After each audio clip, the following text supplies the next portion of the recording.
Dois estudos feitos na China constataram que não há transmissão do coronavírus de grávidas para bebês durante a gestação.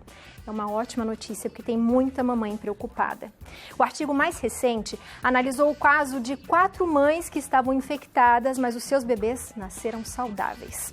Nós vamos conversar agora via Skype, porque os nossos convidados hoje estão todos via Skype, porque a gente está se prevenindo e cuidando das pessoas. Fica em casa, hein, gente? E aproveita e assiste Santa Receita. Mas nós vamos falar agora com o ginecologista e obstetra, o Dr. Fabiano Elisei Serra, que vai esclarecer essas dúvidas pra gente. Dr. Fabiano, boa tarde. Obrigada por estar com a gente hoje, nessa segunda-feira.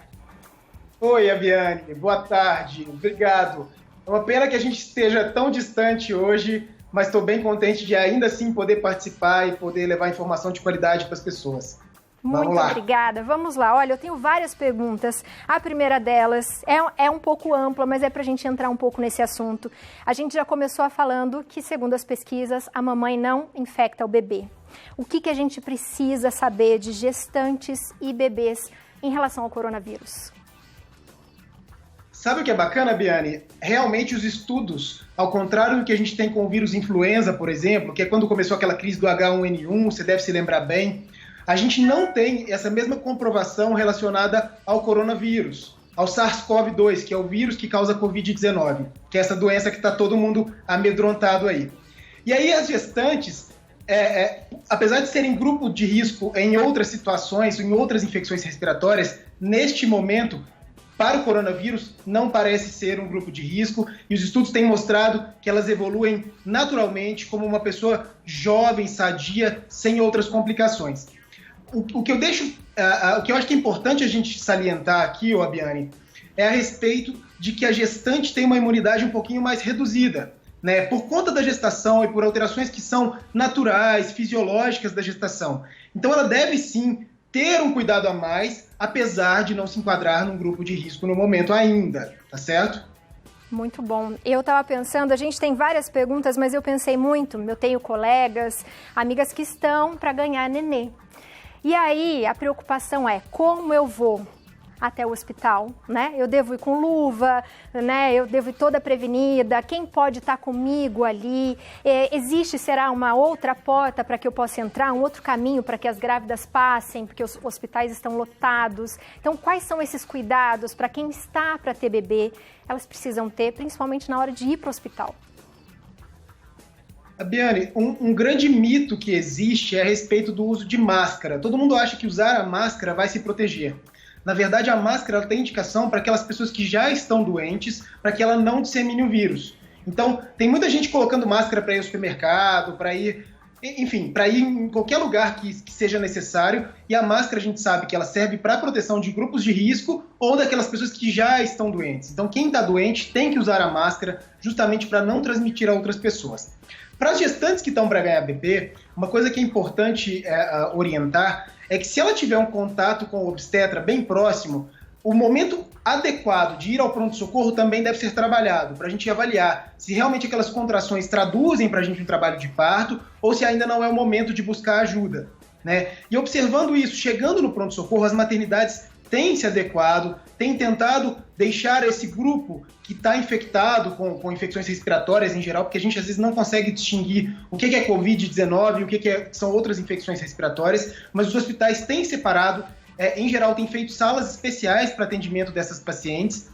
Então, assim, chegou a hora de nascer, a gente não vai ter muito o que fazer, vai ter que procurar, sim, a maternidade e ter o filho com segurança. O que é bom é que, assim, gestantes, a princípio, não têm um risco aumentado em relação à população geral. Isso não significa que elas não podem ficar graves, mas a taxa de letalidade em gestantes ela é muito pequena e a transmissão vertical, que é aquela transmissão que a mãe passa para o bebê, ela ainda não foi comprovada também. Então, a princípio, na hora de nascer, não vai ter o que fazer. A gente continua trabalhando também, porque esses casos eventualmente vão aparecer.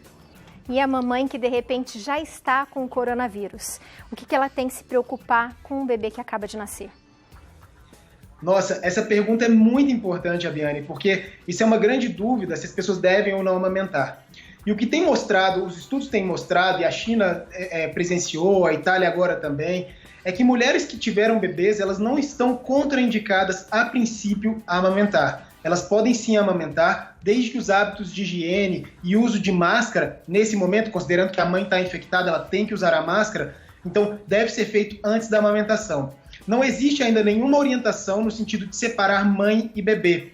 Agora, se a mãe se sente muito insegura, o que ela pode fazer também, eventualmente, é ordenhar o leite e pedir para que outra pessoa dê. O que a gente não quer é que a gente desfaça esse vínculo materno, que ele é tão importante, tire da criança a possibilidade de amamentar um leite que traz segurança, que traz imunidade contra outras várias infecções. Então, nesse momento, não é recomendação afastar a criança da mãe, tá certo? Que bom, né? Porque eu acho que deve ser o momento que a mãe mais quer estar próximo da criança, a criança precisa da mamãe ali, e é importante a gente saber isso. A gente leu muitas pesquisas mesmo, eles estavam meio que de desacordo, e agora a gente ficou sabendo um pouquinho disso que não, realmente esse afeto é importante, né? A mamãe tá perto do bebê, isso é muito importante. Lembrando que se de repente ela pedir para que alguém ajude, auxilie, tem que ter toda a higiene, né? Para lavar bem as mãos toda hora, álcool gel, para que outra pessoa também pegue, sei lá, uma madeira ou algo para dar para a criança. Isso também é necessário, né, doutor?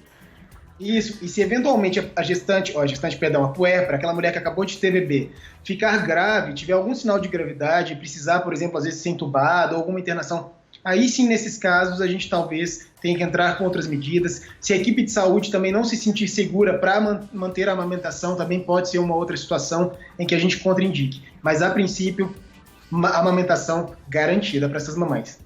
Com certeza, é o ato de amor. Mas e os papais, doutor? Como é que os papais ficam? No pré-natal, de repente, geralmente quer entrar com a mamãe, ou até mesmo no dia do parto, que ele quer participar e ver esse momento único da vida dele. O que eles devem fazer? Eles estão proibidos também ou não? Abiane, para os acompanhantes, existe uma lei, e isso é muito mais complicado. Mesmo que seja uma situação de pandemia, ir contra a lei também não é o ideal. Então, a lei do acompanhante permite sim que essas gestantes possam ser acompanhadas pelos maridos, mas existe uma orientação e uma conversa do obstetra com essas gestantes de que elas, eventualmente, se elas puderem, ir à consulta pré-natal sem os maridos, porque em vez de dois, será somente uma pessoa com risco de se infectar ou com risco de levar infecção a outras pessoas. Então, existe essa orientação. Durante o parto, o que a gente tem preconizado, e eu tenho visto algumas maternidades fazerem, é que o acompanhante ele seja fixo durante todo o tempo que essa mulher passar pelo trabalho de parto. Aquela troca de acompanhante que às vezes a gente permite, a gente não tem autorizado, né? Então, geralmente, um acompanhante por pessoa, e se o parto durar ali, se o trabalho de parto, indução, enfim, o tempo que demorar, se demorar 30 horas, esse acompanhante, infelizmente, vai ter que ficar com essa gestante até o final, tá certo? Tentando prevenir, mas também não tirar o direito da gestante ser acompanhada e ser cuidada e ter esse apoio psicológico e emocional durante o trabalho de parto, que é muito importante também, e a gente também não pode tirar isso, né? Com certeza, doutor, muito obrigada por hoje, por esclarecer essas dúvidas. A gente tem visto muito, o que eu acho muito bonito, as pessoas ficando mais próximas dos médicos, né? Pedindo sim os conselhos, ficando mais atentos ao que vocês têm a nos dizer. O trabalho que você faz é lindo, né? Você dá vida, você inova uma família, então parabéns pelo seu trabalho, obrigada por falar com a gente um pouquinho hoje. Lembrando, né, doutor, que as mamães devem se cuidar como todos nós, é isso? Perfeito, as mamães têm que cuidar como todos nós e elas têm uma prerrogativa de às vezes ficar em casa, mesmo que outras pessoas tenham que trabalhar. Então elas são prioridade. Se tiver que alguém ficar em casa, vão ser essas mamães, independente se elas ainda não tiveram filho, e lógico, se elas tiveram vontade, elas vão estar de licença, mas se elas ainda não tiveram o filho, elas têm a prerrogativa de ficar em casa e trabalhar de casa. Abiane, eu queria mandar um beijo para a Clau, um beijo para o Júlio, dizer que eu estou cozinhando muito aqui em casa também nessa quarentena e tenho trabalhado também só nas situações em que envolve real necessidade. Os pré-natais eles podem continuar a serem acompanhados, eu queria dizer isso também para as mamães, tá? E o que a gente puder espaçar de consulta, a gente vai espaçar sem trazer risco para essas mulheres e sem deixar também de prestar uma assistência a essas mães e esses bebês que a gente também não pode eventualmente perder, obviamente. Muito obrigada, doutor. Lembrando aqui as redes sociais do doutor, o Instagram é @Dr. Fabiano Serra e o YouTube Dr. Fabiano Elisei Serra. Doutor, beijo dado, muito obrigado.